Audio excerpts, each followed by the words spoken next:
Hello guys welcome back to my another video. आपनलोকৰ খবৰ বাৰু কেনেকুৱা আৰু আজি মই গৈছো কলেজত কাৰণ কলেজৰ পৰা মাৰ্কশিট ল'ব লাগিব যেহেতু মই হাই সেকেন্ডাৰী আৰু তাৰ পাছত মই ঘৰলৈ আহিলো আৰু ঘৰলৈ আহি ভাবিলো আপোনালোকক মই এইটো দেখাই দিওঁ। মই মোবাইল কভাৰ এটা লৈছিলো, কেনেকুৱা লাগিছে বাৰু কমেন্ট কৰি জনাব।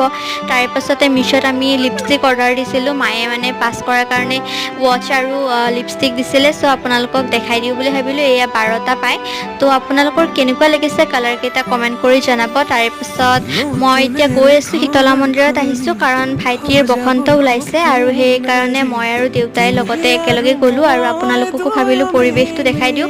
আৰু মা অহা নাই যিহেতু ভাইটিৰ বেমাৰ হৈ আছে, তো সেই কাৰণে ভাইটিৰ লগতে থাকিব লাগে আৰু ভাবিলো আপোনালোকক মন্দিৰটো অকমান দেখাই। এই শীতলা মন্দিৰটো বহুত বেছি প্ৰমাণ আছে আৰু ইয়াৰ পানী জাৰি খালে বহুত বেছি সোনকালে ভাল পোৱা যায়, সেই কাৰণে ভাবিলো আপোনালোককো দেখাই দিওঁ। তাৰ পাছত আমি ঘৰলৈ আহিলো আৰু ভিডিঅ'টো আজিলৈ এইখিনি আছিলে। ভাল লাগিলে লাইক